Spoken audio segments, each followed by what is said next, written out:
je viens vous parler des Moonboard 3D. J'en avais fait un l'année passée, oui, c'est loin, avec la collection Sorcière de Laetitia, la deuxième version.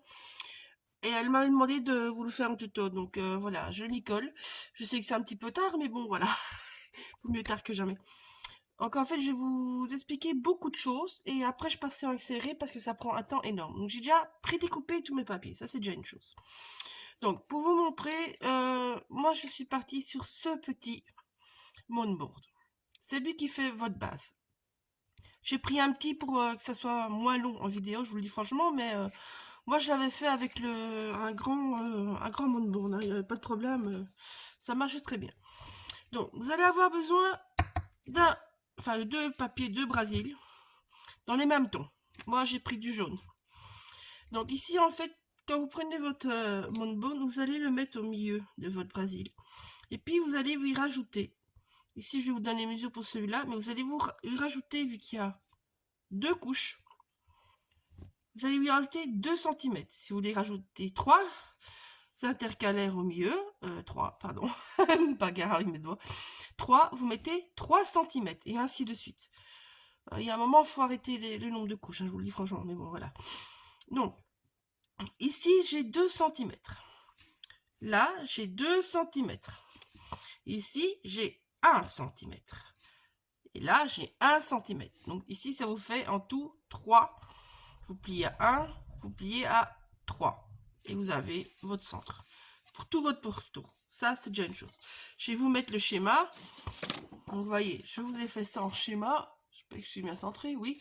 Donc, vous voyez, chaque fois, il y a la base du milieu. Et puis, il y a rajouter 2 cm. Vous rajoutez 1 cm. Et vous rajoutez ici, vous rajoutez le nombre de centimètres par rapport au nombre d'étages que vous voulez faire dans votre moonboard. Voilà, c'est tout. Donc ça, je vous mettrai la page avec toutes les mesures. Moi ici, il fait 26,5 de haut et il fait 20,5 de large. Je vous mettrai ça en photo, ça sera plus parlant. Donc ça, c'est pour la première page. Alors, il vous faut aussi des petites bandes. Donc j'ai fait 4 petites bandes. Je vous marque, tout ça est marqué sur la page, hein, les grandeurs. Donc j'ai fait ça dans mes chutes. C'est pour venir mettre sur les bords. Tout simplement. Il vous faut un cartonnette de récup, n'importe. Hein, moi j'ai pris une cartonnette, c'est largement suffisant. Si vous mettez plusieurs couches, que vous arrivez à 3 ou 4 couches comme moi j'avais fait avec l'autre, doublez votre cartonnette ou mettez un carton épais. C'est ça qui tiendra, le fait qu'il peut tenir debout, parce que ce truc-là tient debout tout seul. Faut pas le coller contre quelque chose. Donc la cartonnette, elle fait 14,5 de large et 20,5 de haut. Vous voulez, je peux le marquer dessus, comme ça vous aurez le rappel. Donc 14,5 de large et 20,5 de haut. Voilà. Vous avez la même chose dans un papier, la même grandeur. Vous avez un papier légèrement plus grand, qui en fait viendra à l'arrière de votre moonboard pour cacher la face arrière. C'est pas obligé, hein, mais moi j'aime bien les finitions sympas. Donc voilà. Ça, vous rajoutez comme vous voulez. Moi, je l'ai fait un chouïa plus grand, c'est tout. Et donc, ici, c'est votre intercalaire du milieu. Donc, si vous voulez, ça, c'est votre page 3. C'est le fond. Ça, c'est votre page 2. Et ça, c'est la structure et la page 1.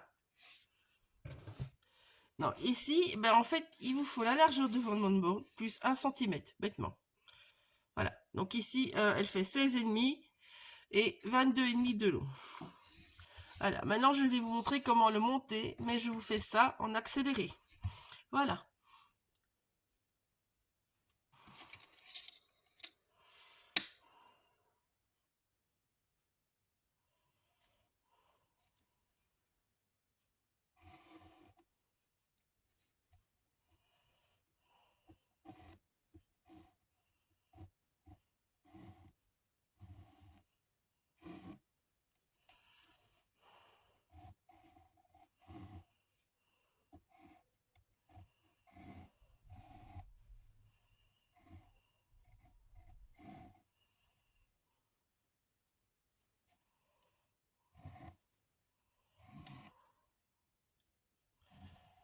Donc, on va venir dessiner tous les morceaux du Moonboard. Tous. Vous faites ça délicatement. On va pas tous les évider, je vous le dis d'avance. Le mot scrap ici, je vais le garder par exemple. Mais je vais pas mettre ce mot-là, mais je vais garder sa place. Parce que vu que j'ai choisi la collection d'automne, qui est en déstockage d'ailleurs, si cette collection vous plaisait, c'est le moment de vous faire plaisir. Donc voilà. Donc les traits sont plus ou moins les mêmes. Ça, on va venir évider. Donc moi ici, c'est le mot scrap, je l'évite pas. Ici, je pense que je vais peut-être pas l'évider, je sais pas. Je sais pas. J'ai oublié de faire le centre d'ailleurs. Je sais pas. Celui-là ou celui-là, j'en sais rien. Ou alors je fais ça à l'autre. Oh, ça c'est peut-être pas une mauvaise idée, ça, tout compte fait. Donc voilà. Donc ça, vous venez vider tout. Donc moi ici, le mot scrap, j'ai décidé de ne pas les vider. Voilà. Donc il faut à chaque plan, il vous faut un qui n'est pas évidé par rapport à l'autre. Donc ici, on va vider ça, on va vider ça, on va vider ces quatre-là. Ça, je vous ferai hors champ. Je vous le dis franchement, ça prend un petit peu plus de temps. Si vous voulez que votre moldboard ne bouge pas du tout, ben, vous venez bêtement le mettre avec du tape pour que ça bouge pas. Je suis un peu plus téméraire. Donc le grand, je crois que je vais les vider partout. Donc ici, je dessine que ceux que je ne veux évider. Donc celui-là, je vais évider. Celui-là, je vais pas l'éviter. J'évite carrément pas les deux. Oh, oh ouais. Oh ouais. Oh ouais, tiens, ça me plairait bien ça. Vous pensez que vous avez besoin des points d'accroche en fait. Donc ici, vu que les deux petits vont être plus chiants à évider, je le dis franchement, ben, je crois que je vais pas les évider bêtement.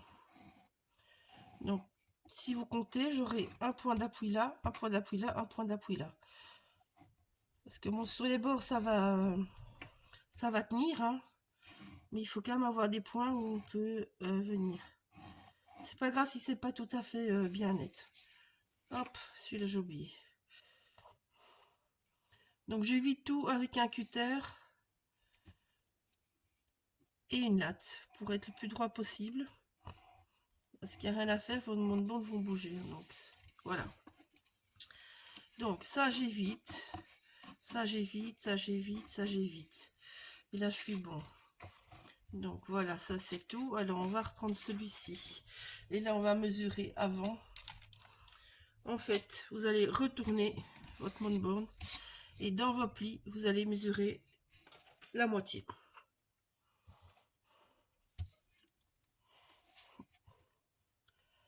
Hop.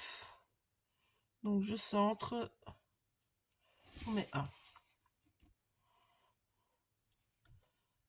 Hop. Et comme ça pour les quatre côtés, vous allez tracer une ligne. C'est là où vous viendrez mettre votre petit bord dessus. Le petit bord ici qu'on va plier après, vous viendrez le coller sur votre ligne que vous avez fait là. En cachant la ligne, évidemment, parce que bon, on va pas savoir la gommer, hein, je vous le dis avance. Sinon, ça sert à rien. Vous allez pouvoir gommer deux côtés et les deux autres, vous allez être bloqué parce que votre truc sera déjà en 3D. Je sais pas comment le dire mieux.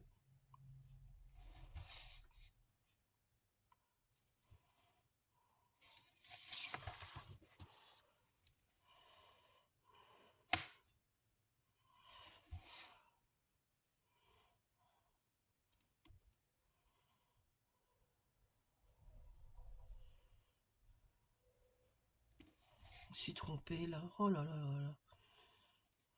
Je vais mettre des lunettes, hein, ça se voit. Je vous dis, non, ça se voit de plus en plus. Donc là, vous allez venir tracer des lignes. Bêtement. Chercher une plus grande latte. Voilà.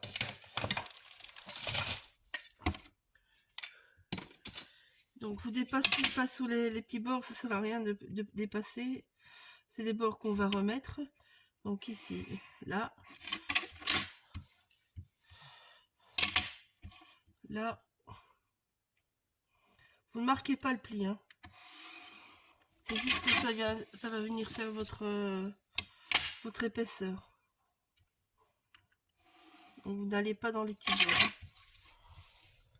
Voilà. Donc je vais vider tout ça. Et le reste, je vous filme tout en accéléré. Ça, c'est une certitude, par contre. Vous allez comprendre, le système est très simple. Et donc, si par exemple, ici, vous voulez faire 3 cm, et ben donc, ici, au lieu du pli qui sera là, ben, le pli sera là, ben, ici, vous refaites une autre ligne.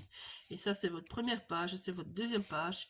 Et après le pli, le bord, que moi, je n'ai pas, évidemment, ça sera ce qui se rabattra sur votre carton de structure derrière. Voilà, j'espère que c'est assez clair pour les explications. Maintenant, vous allez voir comment ça se passe. C'est tout simple. Et je vous assure que le rendu est super sympa.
you